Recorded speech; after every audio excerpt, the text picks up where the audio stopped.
Rockerbox webinar. Super excited to be here today. We brought lots of great guests. Very excited for all these different perspectives, and we're going to have a lot of great information for you guys today. I see we've got a lot of people already joining us, but we may be expecting a few more, and I'm sure they will trickle in over the next few minutes. So we'll just go through kind of our intros, the basic information before we really kick things off. So as you probably know, what we're talking about today is how CTV boosts performance throughout the funnel and how to measure it with MMM, which is marketing mix modeling. So two great topics today. We've got a lot to share, and I'm super excited for all of our guests today. I'd love it if each of you guys would introduce yourself and talk just a little bit about what you do and kind of what you bring to this conversation. And I'll kick it off to Ron first. Awesome. Hey, everybody. I'm Jacobson. I'm the co-founder and CEO of Rockerbox. Rockerbox works with brands like Staples, Weight Watchers, and most hotels to help them measure the effectiveness of all their marketing, from paid dollars to organic, from digital to offline. A key thesis of Rockerbox is making sure clients can measure their marketing across varying methodologies, be that media mix modeling, which we're going to talk today, to multi-touch attribution, to experiments, to surveys and benchmarks, really providing flexibility in methodologies, a core thesis that we believe in. So excited to be here today. Awesome. Yeah, we'll just go left to right. Bryan, great to have you here. Yeah, thanks for having me, Maggie. Excited to be here. I'm Bryan Karas, founder and CEO of Playbook Media. Playbook Media is a marketing consultancy / agency that helps our clients to run paid advertising and performance advertising across all omni-channels. So we do a lot of social, a lot of search, and then connected TV. And we help our clients with a very consultative approach in terms of helping them to determine how to allocate their budgets across channels, understand incrementality, and invest in places where they're getting the best marginal return for their dollars. Awesome. And last but not least, Ashley. Thanks, Maggie. I am Ashley Parducci. I head up measurement at tvScientific. tvScientific is the first CTV platform purpose-built for performance. We are aiming to bring CTV to all brands, and we want to make it as accessible as search and social is to brands of every size. We really approach CTV from a performance perspective. So what in your CTV buy is helping you drive outcomes so that you reach all phases of the funnel. Awesome. Well, great to have you all here. I think this is going to be an incredible discussion. So let's just kind of set the stage with a little bit of context. And why do people invest in CTV to begin with? It might seem simple, but we're starting from the 101 here. And I'm going to pass that to Bryan. Yeah. And the biggest thing reason why we suggest our clients invest in CTV is to get incremental reach. What we find is that most clients that we work with have already built out their social and search following, and we can help them optimize that to a point. But eventually, you start to run into diminishing rates of return from those channels as you kind of max out the bottom of the funnel on search and the intent and capture as much as you can. And then even on social, with the algorithmic ways that they buy and the amount of people who might be logged in at any given time, you have a limited amount of people you can reach and bring into the funnel. And what we're finding is that CTV is a great way to reach new audiences who may not be in your existing channels. You may not be able to hit them there. And it allows you to widen the funnel and bring those folks into the funnel and then start bringing them down through your existing channels. CTV is full funnel in which you can hit them through all stages of consideration.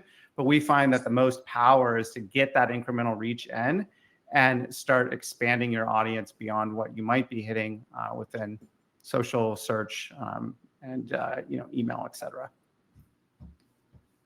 I'll build on that a little bit as well.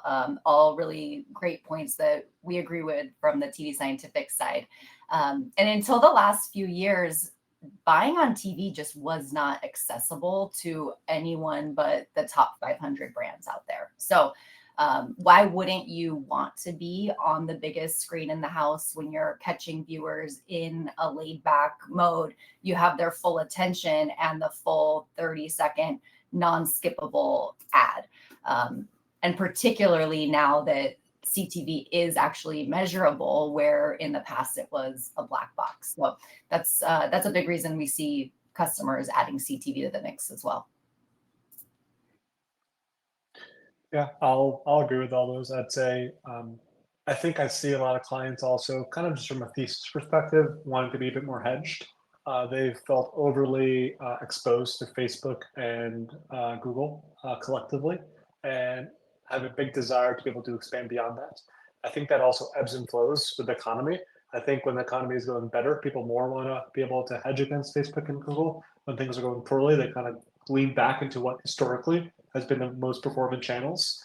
I hope and believe, and I think we're starting to see that CTV can become one of those more performant channels for the long term. So it's not just when times are good, place to be spending our dollars.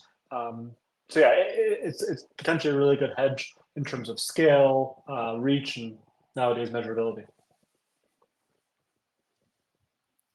Yeah, one of the things that I was just going to say, one of the things, Ashley, that you mentioned is just it being so much more approachable. And I think like what tvScientific brings to the table is that, marketers can come in with a much smaller budget and get more focused on the audience that they want to reach. And it being measurable, using your pixel or using Rockerbox or lift testing or geo testing, you can start to really understand what the impact of CTV is on a budget that is so much more approachable than linear TV was back in the day. I remember, my first business I was at, we launched our first, linear TV commercial, and it was $1 million all in. And so, they put $1 million into it and literally got basically nothing out the other side. I mean, I think the creative was atrocious, so that was probably part of it. But even then, you have to put $1 million in to do a test, and now somebody can come in and do a test with $15,000, $20,000, $30,000 to start getting an understanding of, is this channel viable for me? And if it is, then you can double down on that, right? So, I think that's one of the biggest reasons why we bring it to our clients too, is it's just, you can test this without having to, really go all in on it like you had to previously to get onto the living room screen. Yeah, that's a great point. Bryan, why don't you kind of segue that into kind of talking more about the impact of CTV and how it, drives improved performance across the funnel? Yeah, so I mean, the biggest thing that we think about with CTV is it being an upper funnel channel. As I said, I mean, we do see it as full funnel, but we see it as a way to increase that reach and drive awareness into an audience that you may not be reaching today. And as you bring those people in, then all of a sudden their consideration goes up for your product, and all your other channels will start to pick up as a result. You'll see that social starts to see that signal of the types of people who are visiting your website change, and because you're hitting a new audience. And so all of a sudden your social channels will get, will get, better performance because they're able to go out and prospect an audience that's kind of like the audience that's coming in from CTV. And then similarly in search, you'll see the search volume pick up because lo and behold, you're telling people about your brand, and obviously then they're going to be searching for your brand and then related terms. And so it becomes a all-inclusive sort of way of approaching it, which is why you need a good measurement technology that can understand that there are multiple touch points here that are happening. CTV ends up becoming the first touch point for this new audience. And so then now you have a touch point in social, you have a touch point in search. And that's why someone like Rockerbox can come in and help you understand that attribution. And we're big believers in I think you use the term market mix modeling. I use media mix modeling. I think sort of one and the same. I'd be curious, Ron, to get your feedback on that. But we're really big believers in that technology because you can model it out from a statistical standpoint and understand what the incremental impact of your CTV buy is, even though you're going to see multiple touch points on other channels. And so that's how we think about it for the most part. I know we're going to touch on measurement a bit more down later in the webinar, but on that point specifically, I think it's really interesting. You're talking about the performance of CTV. The path to conversion is actually a really interesting way to kind of see this play out. And you're kind of speaking to that. Some terms that a lot of our clients use is what's the opener, what's the closer, what's the influencer, opener being that first touch point, closer being the last touch point, influencer being everything in between. It's really fun for us. We get to construct the path to conversion. And to actually be able to see how often is CTV that opener, that first touch on the path to conversion. Also, you'll be able to look at things like cost of a net new visitor. So which channels, and this is where you start to think about different ways to measure your marketing. Obviously, there are methodologies, but also what's the question you're trying to answer? What's the cost of a net new visitor coming from CTV? If that's really affordable, that's a great way to build top of funnel. We see that play out with our clients all day long. You guys both bring up really good points here. Bryan, we look a lot at incremental reach and how is your strategy driving that? And then Ron, when you start to think about the full funnel and what that path to conversion looks like, I'd be really curious to have a deeper conversation with you on this, because it goes back to what the client strategy is, right? I love to work with customers that have a two-pronged approach where we have an incremental campaign where we're looking to find new users, the users that you're not reaching on search and social. And then your frequency play, where maybe these are users you're reaching on search and social, and now you're increasing frequency through the television to work with other channels. And ideally, that's helping you drive that halo effect that you're seeing through search and social, upping those conversion rates as you get lower funnel.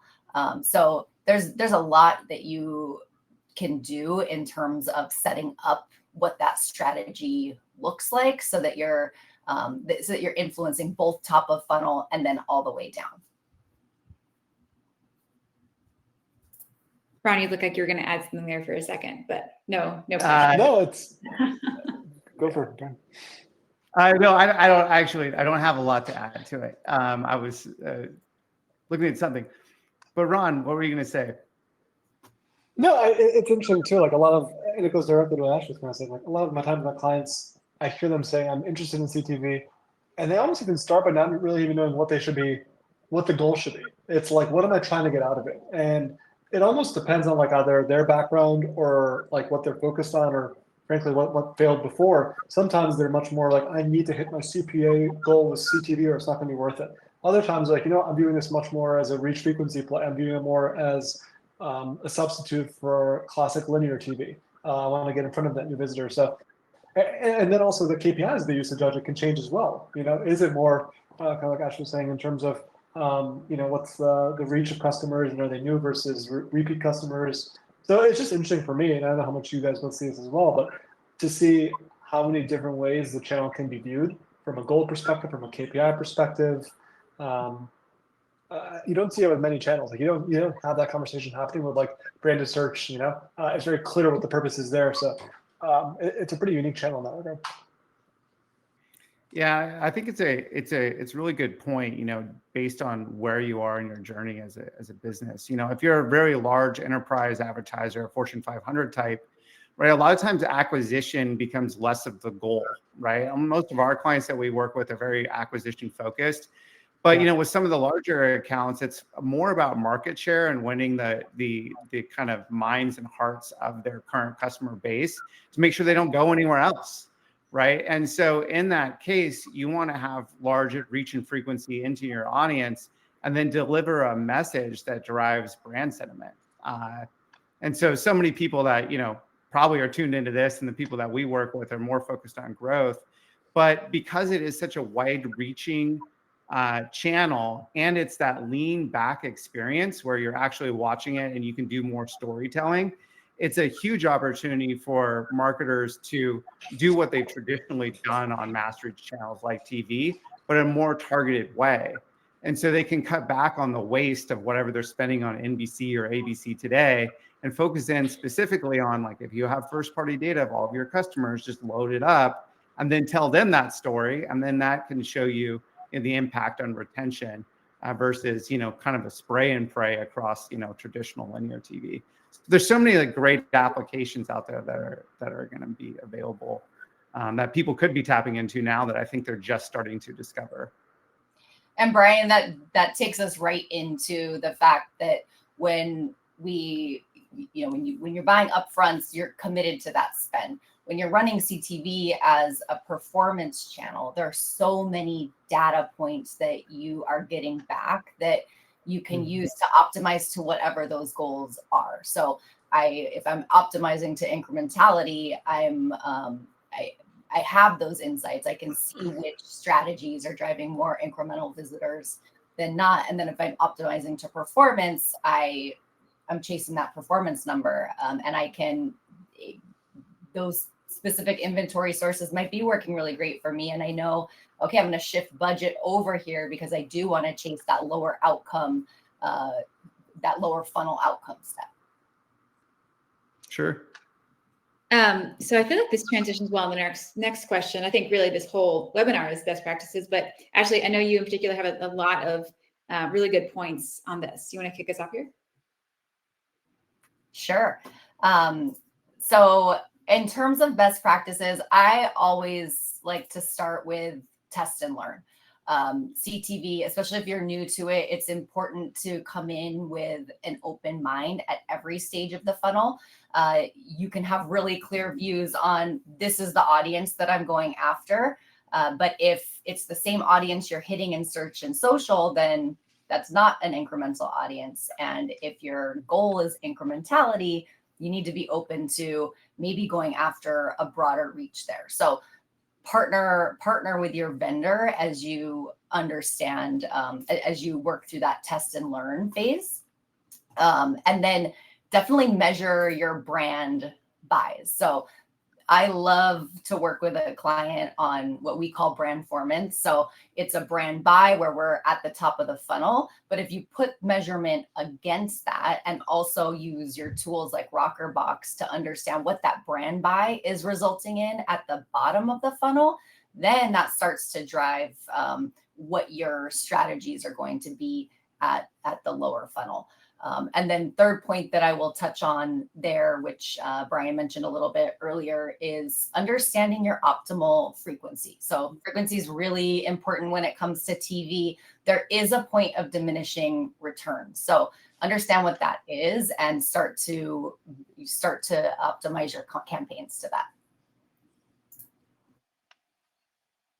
Yeah, I think the point of diminishing returns is one that like we harp on all the time, and having tools like Rockerbox help you to understand it cross-channel too, because the bottom of the funnel can be kind of the most tempting place for people to continue investing, right? If you say first-party data and you do a retargeting audience or something like that, and it starts to look good, but is it truly incremental is kind of the big question, right? So sometimes driving up that frequency shows you the signal that the people you're hitting are buying more, but is it actually driving that action, or is it that you're hitting people who are already had a propensity to purchase?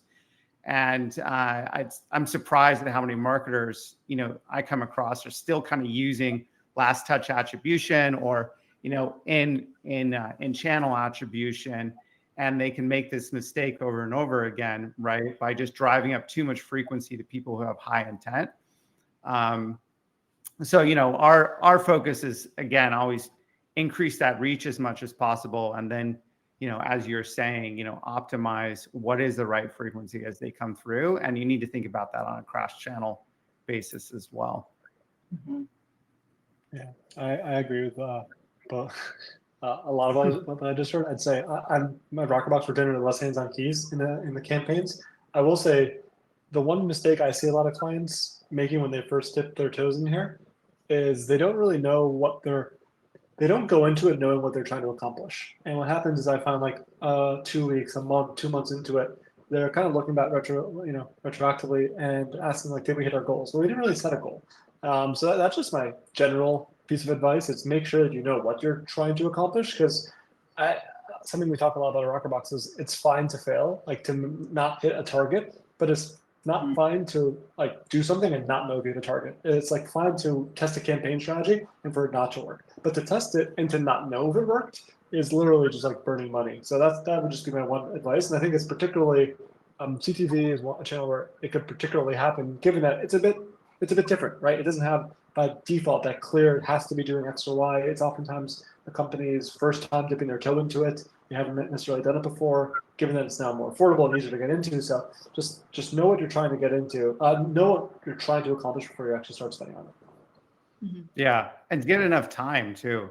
Like we suggest anyone who runs a test, 3 months for CTV is probably a good test, because you're hitting a lot of people. Again, if you're focused on incremental reach, which I'm going to keep on harping, but you're hitting people that are early in the buying cycle, right? And so if you're used to spending on search, for example, or just running Advantage Plus campaigns on Meta, like on a shopping basis or something like that, like you're hitting people who have high intent and are going to purchase quickly. When you reach people and you bring them into their audience, you're driving that awareness, and the sales cycle is actually longer than what most people think it is. And so if you drive some sustained frequency to them over time, you'll see that picks up, and you'll start seeing the return later, 6, 8, 12 weeks out. And it will, and you'll see those returns come back, and it'll be worth the investment, but you just have to have some staying power. And too often, advertisers make decisions on a 2 or 3 week basis. It's just not enough time for a channel like CTV. At least not in our experience. I'll echo both of those points. Time is so important. And that goes back to Ron's point of what is the goal. A lot of times we'll see people, and really because it's a newer channel, and to the point of it's not a last touch channel and it's measured differently, it's not as cut and dry. We'll have people come in and it's a CPA goal, but it's actually an incrementality goal. And those are very, very different strategies. So if you only run for a month, you get to the end of the month and you say, well, my CPA was okay, but this wasn't incremental. It would be a complete shift of strategy from my perspective of how we're reaching those users. I want to understand what audiences we're going after. I want to get really granular in terms of what geos, what ad groups, what inventory is incremental for you. So really, really important points there. Yeah. Yeah. Moving on to just a slightly different question here. So how can you combine campaigns on CTV with other channels for even better results? Ashley, do you want to jump in there first? Sure. So, first of all, creative is king in CTV. Knowing that users may have seen your brand, may have not, you do need to use sight, sound, and motion so that if you've hit me on Instagram and I've seen your brand a couple times, I'm not sure how new you are, and now I hear your brand on CTV. Putting that story together is important. So think through those different touch points and the creative that your user or potential customer is seeing throughout different channels. Understand how CTV and search work together. I'm as a consumer, someone watching television, you're sitting in that lean back mode. You watch the ad, it triggers I want to explore that brand. They pick up their phone, they search for it. So almost always CTV and search, sometimes direct as well. Those are almost always overlapping, and think through those keywords that the actor is saying. Make sure that anything used in that commercial is searchable, and that they'll get back to your brand in the right way. Yeah, I'm 100% aligned on creative. I think an integrated creative approach is really powerful. and not enough brands do it, especially in the day of influencers and UGC and all this. If you're going to be leading with a lean back kind of experience, it's the opportunity to give some storytelling, to bring in maybe a personality or something along these lines. So it drives and resonates a brand message within those users. And then as they go into a cross-channel experience, you want to have creative that echoes that original touch point. And so, you have cut downs from a 30-second, or 15 seconds and 8 seconds and stills around it. And I think that it's a big opportunity to just kind of continue driving that same message and relating it back to the same creative that they first saw. One thing I always recommend, especially given how CTV can't be so good at driving the top of funnel, is a real focus on first-party data, which is how can you use CTV to try to capture first-party data so you can re-engage those customers after, or even while still running, but after the CTV ad aired at a significantly lower cost. And this is obviously like best practice across all paid channels, but if you can get an email or a phone number from someone that's arriving on your site, there are many ways you can get back in front of them. So I would think a lot about the connection between CTV and non-paid channels as a pretty effective strategy we see for our clients. Also, the retargeting of your site visitors with a CTV ad, along those first party lines, it's a really effective strategy. And I would always measure that differently and set it up as its own campaign so that you can understand when you're looking at incrementality, when you're using Rockerbox, you can understand how, what the effectiveness truly is. So that's one I'd add to the mix also. I want to jump in here. We have a question from the audience that I think is related to the last question from Ashley. What metric should be monitored for the incremental goal? And I think that's for you, Ashley. Sure. So in terms of when we work with customers on an incrementality strategy, first of all, it's a partnership when we're working with a customer on that level. And I've worked with some massive brands that are finding incremental users through CTV when you think that they would likely be saturated at that point. So it's about looking at, I'd say, things like site visitors at the different strategies and understanding which strategy is driving you an incremental visit rate. We, of course, look at the lower funnel as well, purchases, leads. But if we're driving if CTV is driving incremental visitors to your site, at that point, it's kind of on the brand to convert that user to being a paid customer.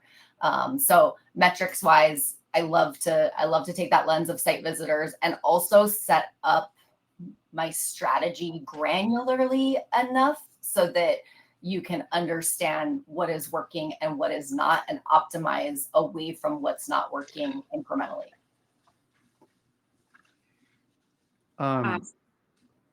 I have just a thought on that in terms of how we approach it. We do everything kind of experimental design with our clients. And then we also use, media mix modeling, market mix modeling, however you want to talk about it. But in doing experimental design, we set up either geo level tests or lift testing methodologies within the channels themselves.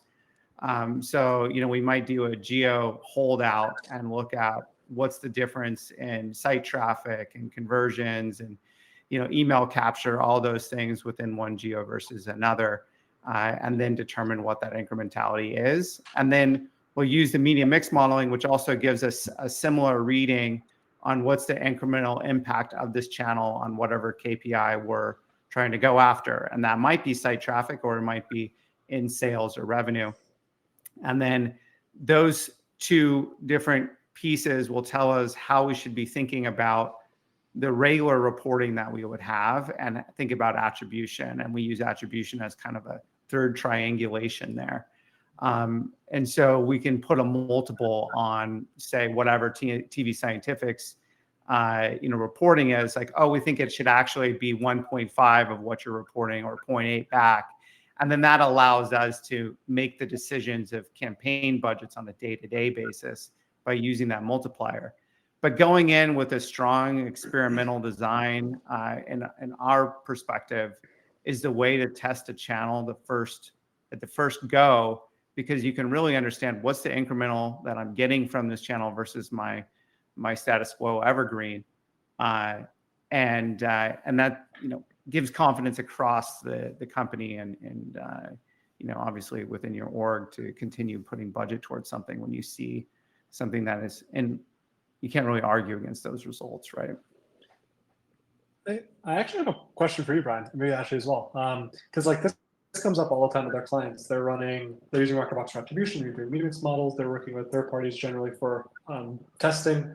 I get questions all the time, and I'm happy to share my opinion too, but like I'm kind of the cadence and frequency of all these, and kind of like what does it look like over the course of like a week, month, quarter, year. You just talking about how you approach every campaign with testing. I'm wondering, is that like an always-on test? Is that a period of time? If a client ran in Q1 and they're running in Q2, would you recommend a test again in Q2? And I imagine Ashley has thoughts here as well, but I'm curious. Yeah, I mean, the way that we do it is so we'll run lift or geo-based tests at the start of any new strategy, and then from there we'll get an initial reading, and then if we make significant changes to that strategy, we'll want to run another test. Media mix modeling for us is an always on, and we want to kind of rerun the model on a monthly basis is how we focus it on it. So we rerun it on a monthly basis, and that gives us our budgeting month to month around how we want to allocate our budget across channels, where we think we're getting the best incrementality. But that experimental design is usually, I would say, at least twice a year, depending on the client. Sometimes it's quarterly. And if you don't get the results you want on the first get-go, it doesn't mean a channel isn't viable, right? It means that the strategy that you implemented may need some adjustment. So you kind of come up with what's the next hypothesis and run it again. But if it's working great and you can see that incrementality, well, maybe you don't need to run it again, right? You can just have it as part of your evergreen approach. And we really lean on the customer and what they what timing they're looking for. So we do have some customers come on board and it is a lift test to start, and we pull data science in and make sure that budget is enough to show lift. We have other customers that come on board and we know they're looking at this as, I want to chase incrementality. In that case, we have something called always on incrementality, where we create synthetic holdout groups. And we really just use that as a baseline to start to prove out, okay, this is incremental, this is not. We'll look at that on a two-week rotation with customers, sometimes monthly, and go through several cycles of that, because we will make optimizations based on what is or is not incremental there. From there, sometimes we'll go into a PSA. The always on is nice because you're spending on TV and you're not having to put funds into another test. But we'll talk about it later. You never want to be grading your own homework. So while that's a baseline, we have plenty of customers that from there take it into holdout groups, and we'll put money against a PSA and we'll test different strategies and just move on from there. So it may be monthly, it may be I have some customers that are always on PSA right now. And those are some of the saturated markets where we're always testing what's incremental, what's not. Oh, we've got 2 Rons now. My iPhone said my iPhone needs to cool down before I can use it. It's too hot. Oh, no. Sorry if there are 2 of me here. I don't know if you can remove the other way. It looks like we just have 1 now. Just took a second, but That's 1 too many still, but nevertheless. all right. I feel like we're kind of organically moving into like the measurement side of these questions. So moving along, our next question: what's the best way to measure CTV's effects on other channel campaigns? And Ashley, you want to keep us going there? Sure. So at tvScientific, we have the benefit of just looking at the CTV data. We get a little bit of your conversion data that we can start to tell a halo effect story. So what is the halo effect of TV on your other channels? At what frequency is TV helping improve the conversion rate of search, of social, of display, really any touch point there? From there, of course, you're going to lean on your MMM. You'll lean on Rockerbox. We also do love to look at spike lift.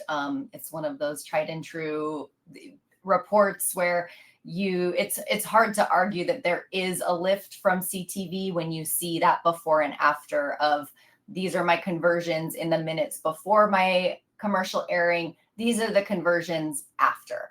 So while you might not be able to articulate that back to, I have this kind of lift over my baseline conversions, when you start to see it in that kind of graph, you can see that there is an impact. So those are two tools in our toolbox, knowing that most customers are also relying on the MMM. Yeah, I mean, I would echo those. MMM is sort of our go-to, right, for determining how to allocate budget across different channels. And what we'll see is whenever we start investing in some of these upper funnel channels, you'll see the effectiveness of existing channels drop a little bit because there's, from an incremental standpoint, because you're driving new reach and new impressions from a new channel. And so then you can kind of right weight your budget allocation to trying to hit where that point is, that optimal point on the diminishing returns graph. And so what we'll see is, budget has a tendency to shift more towards CTV as a result, which we think is a good thing, right? We want to diversify our clients' budgets and not have them overly reliant on one channel. And so when you can hit, new people more efficiently in a new channel, well, more budget should be going there, right? And we'll see that, with the media mix model, and then in the lift testing to a degree, and then, you can look at things like spikes and whatnot as well. And those are all sort of directional and helpful. I know Ron had some good points here, but I think we lost him for the moment. So hopefully he can jump back on, but we'll move right along. I did want to bring up one question we just got about, Ashley, I think, again, it was something you mentioned, two tools that you mentioned in your response there. Sure. So embedded in our reporting, we have something called the Halo report, which tells the story of CTV's lift on other channels at a certain frequency. And then we also have a spike lift report that's built into the platform that shows the before and after of the impact of CTV on your website visits or lower funnel outcomes. Awesome. I'm curious, Ashley, on the Halo report, when you're looking at the other channels, is that picked up from your pixel? Is that right? So it's picked up from the pixel if the customer is able to pass the last touch on. So it's really just looking at last touch channel against CTV. And really, got it. And if they have like UTM channel marked as Google or social or something like that, you're starting to see that pick up more whenever there's a CTV impression or visit to the same user, if you will. Yeah, they can explicitly pass in whatever that value they want to pass in is, and the report will read from that. Yeah, very cool. All right, seen that report. We got you back here. I'm going to pass this next question to you. You mentioned you were starting to talk about first-party data and CTV a little while back. So do you want to take this question? Yeah, I mean, I think first-party data is important for everything. I think that CTV, it can be particularly interesting. So CTV is a nice channel, still emerging in the sense of there's a lot of logged in data as well. So you can think about it from like a targeting perspective. Being able to target against your CRM, against your first-party data is a really interesting opportunity. Obviously, you can't do that with all CTV, both channels and I guess publishers. But for the ones where you can, it can be a really effective retention tool, remarketing tool, trying to drive clients down the funnel. It goes, again, as you think about from a measurement perspective, understanding the full path to conversion from an MTA-based perspective.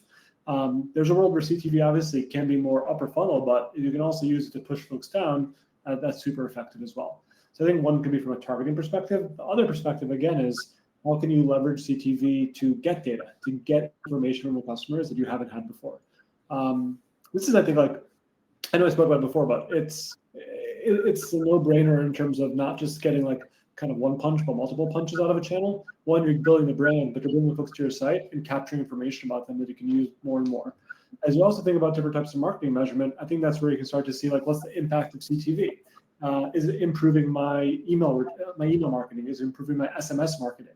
Well, the better job it's doing at capturing first-party data, the better job it's going to do at improving your email marketing and your SMS marketing. So that's all, again, different types of measurement can kind of answer all those different questions.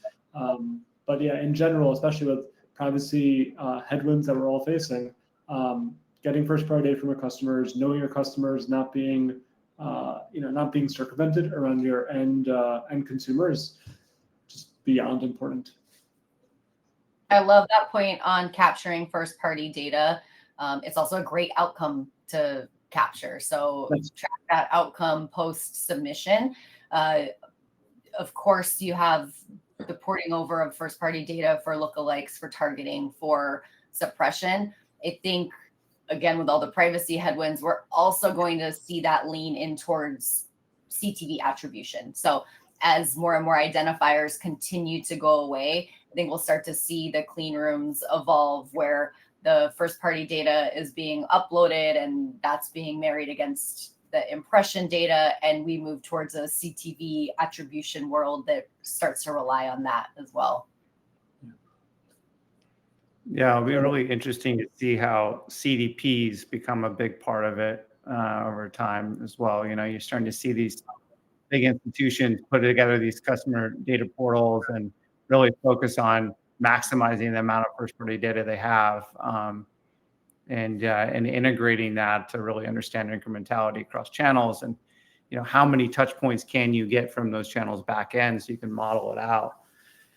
I'm not a huge believer in attribution modeling in terms of like getting all that data to be accurate. It feels like it's so hard. There's so many pieces in the walled gardens, but certainly for targeting and understanding of retention and customer lifetime value, there are a lot of different pieces that are coming out from first party. So. All right. So the question I feel like we've been kind of referring to since the beginning, why is MMM a great way to measure CTV? MMM, media mix modeling, marketing mix modeling, pick your option there. I think we generally say marketing mix modeling. That's what I've said. But that's interesting that you say media mix modeling. Yeah, media mix modeling I think is actually the more traditional one. But again, it goes to like what you're trying to, honestly, I think it does a really good job to speaking to what you're trying to get out of MMM, right? If you're trying to think more about sort of your media investment and where you're spending your next dollar, I think that's generally where media mix modeling is actually probably the more accurate nomenclature. Marketing mix to me is more kind of the diversity of your channels. Like, where do you want to be? Which channels should you be on? Necessarily the amount that you're on all of them. Anyway, maybe I'm pulling a little bit too much there, but that's my take on it.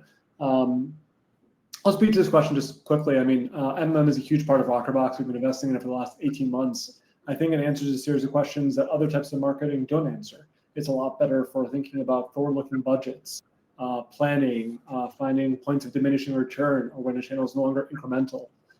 It's particularly good at channels where, one, it's hard to get very granular data, or two, it's impossible to get user-level data. Now, mind you, there are versions of that available in CTV. You can get user-level data. You can get really granular data. But it's also really not, the idea of saying, hey, let me take CTV in aggregate over the last couple of years or the last month or quarter, whatever it is, and compare that in aggregate to all my other channels, just makes it a really easy way to get measurement up and running for CTV. And at the end of the day, if you can figure out an extra, 20% increase in this channel is going to still be incremental, that's exactly what MMM can answer, and that's exactly, the sort of insight you want to get. The question then, fine, I have a 20% more budget. Where do I actually spend that budget within CTV? that's not where MMM is for. That's where you need to have other types of measurement or other types of optimization to figure out which program, which day part, which creative. And that's really where we find different measurement methodologies work really closely together. But to me, it's really that overarching investment. How much more or less am I investing in this channel, and how incremental, and when do I think I'm going to, how incremental will it be, and when am I going to be hitting diminishing returns is where we find MMM being most effective for our clients for a channel like CTV. And I see the MMM as absolutely a tool in the toolbox when it comes to measuring CTV. So use that tool.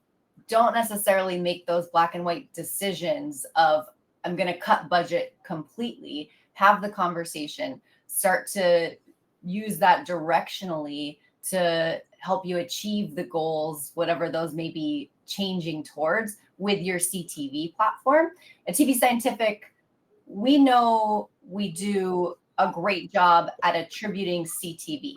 That's the business that we're in, is what did your CTV spend do? What drove outcomes? What did reach and frequency look like? Which audiences are working performance-wise or not working performance-wise? So it's important to use the two in tandem, where MMM is that higher level directional, but your CTV platform is telling the story of performance, and where within, to Ron's point, within that buy, where should you be moving the dollars towards, and using all of the data points to optimize, because there are a lot of them.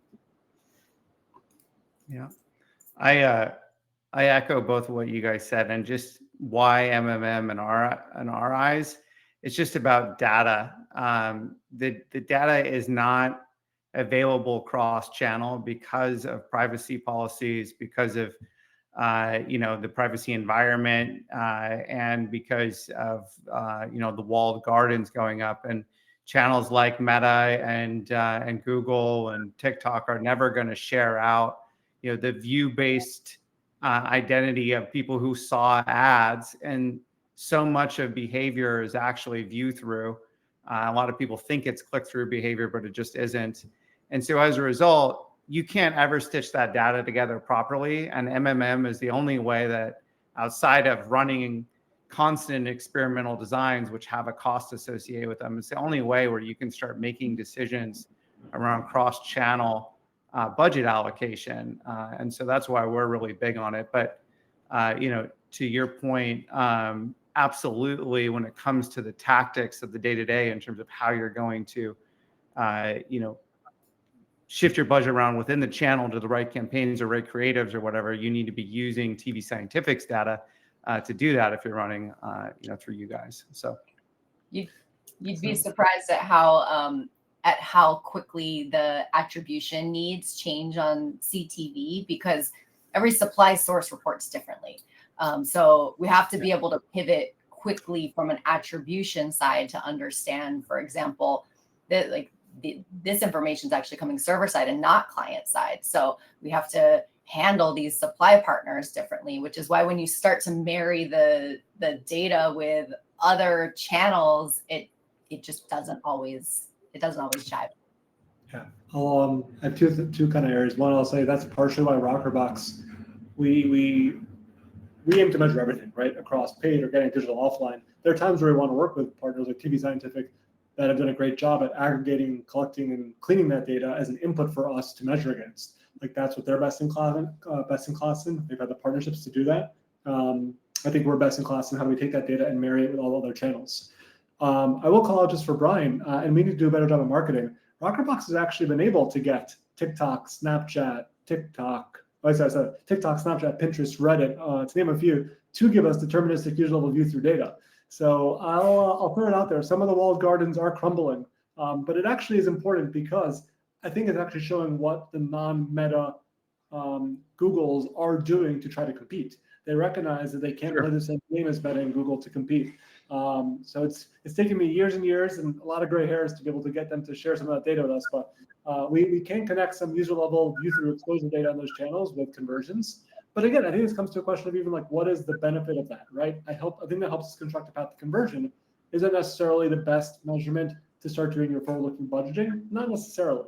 Is it the best way to measure to understand time to conversion or path to conversion? Yes. So I really think it's just every type of measurement has a different series of questions that's best suited to answer. And it's just really knowing like what question are you trying to answer back into the right type of measurement for it. Ron, I commend you for breaking down those walls. We need more of people like you out there. I have a hammer. Let me know whenever you get into Google and Facebook and get them to start giving you that. Yeah, I'm texting with Mark Zuckerberg all day long. He doesn't reply to me though. It's a bummer. Yeah, this guy, you know. Yeah. All right. With that, I want to move into Q&A. I want to make sure we have time because we don't have too many more minutes left.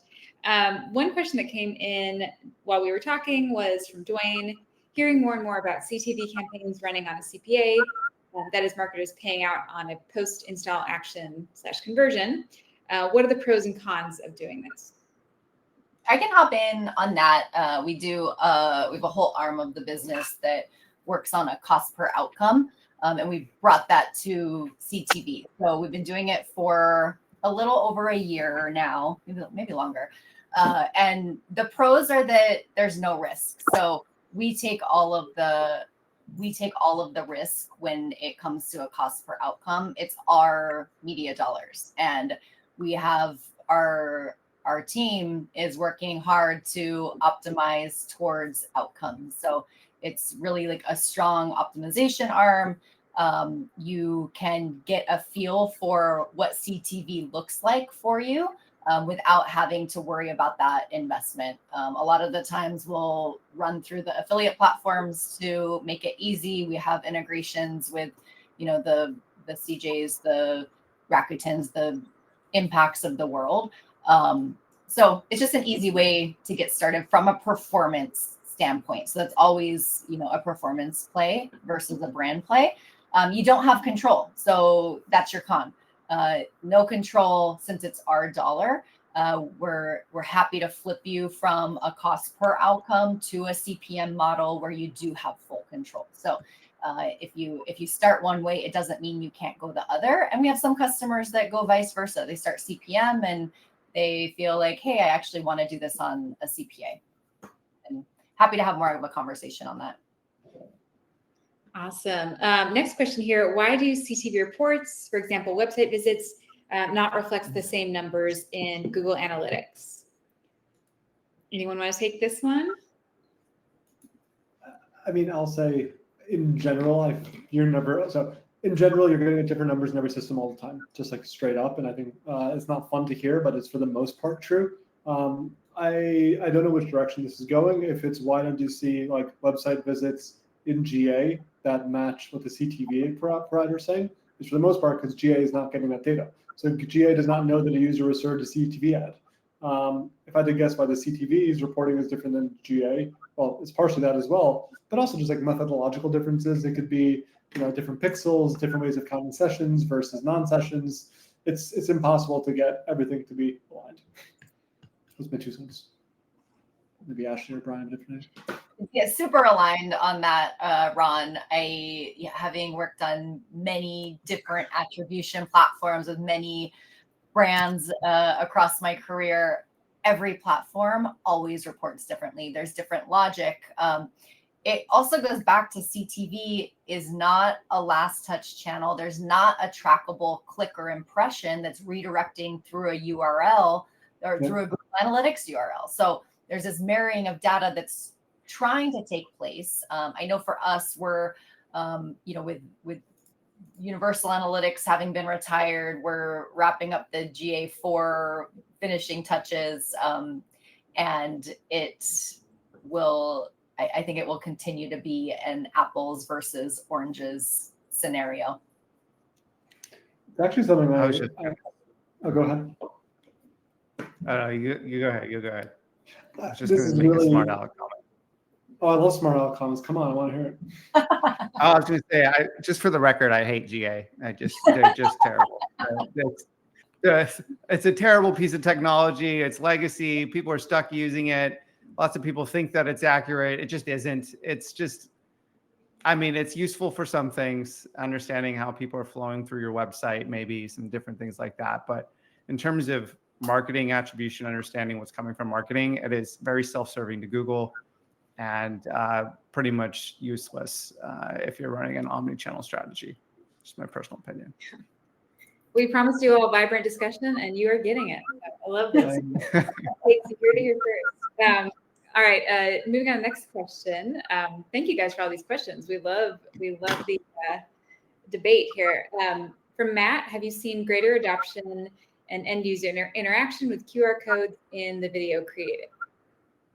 And then the next one is, are QR codes becoming obsolete? So we have two perspectives here. Which one are we going with? Are they obsolete or going up?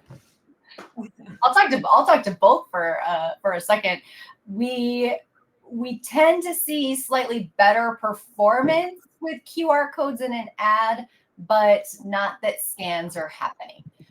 So you have to keep that in mind. I think you have to go back to measuring, is a QR code working for me from a creative strategy standpoint or not? Do A/B testing, hold them out from each other.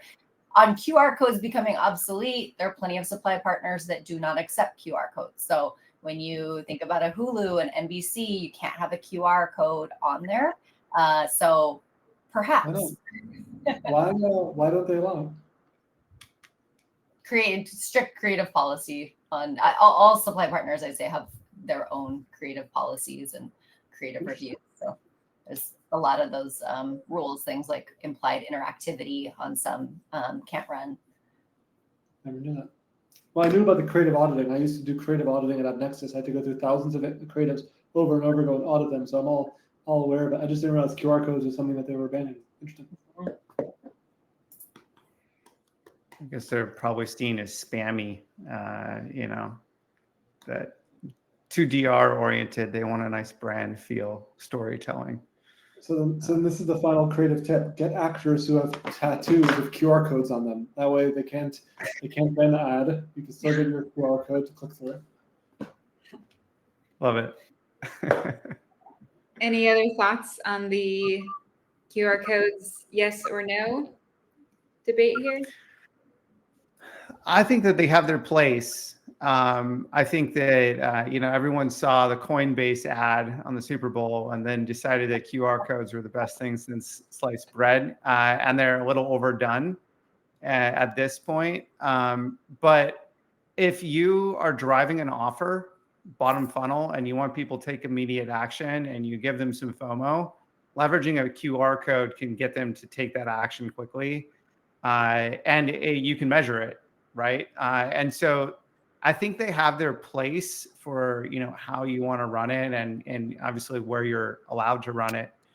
And so I would suggest, if you're trying to do something that's very bottom funnel, leveraging a QR code in your ad, totally, right? But in our experience, that's not how we use CTV. We think about it more as introducing a brand and driving the value propositions to a new audience. And in that, storytelling creative, using creators, using influencers, doing things that drive a little bit more recognition and memorable messaging is a better use, I think, of your creative juices than just throwing a QR code in there. It's probably a little lazy for a large audience that you're trying to influence. Okay. Hope that's helpful insights for everyone there, kind of on both sides. I don't see any more questions coming in. I think that's it for questions today. If there are any more, just feel free to drop those in the next minute or so. But we're going to go ahead and wrap things up. So thank you to all of you for being here, for co-hosting. Thanks for being here. Loved the conversation, loved all the questions. So thank you to everyone. And we will have many more webinars down the line. So keep an eye out on our webinars page for what's coming up. We have some more information about MMM coming out pretty soon with a webinar on June 4th. That's going to be a great kind of deep dive into MMM. So thank you guys. I want to thank all of you for being here. And I hope that we get to do this again in some format. Any last thoughts before we wrap up for today? Thanks, everyone. This was fun. Yeah, thank you so this much. was All right. Thanks all. great. Thanks a lot for having us. Of course.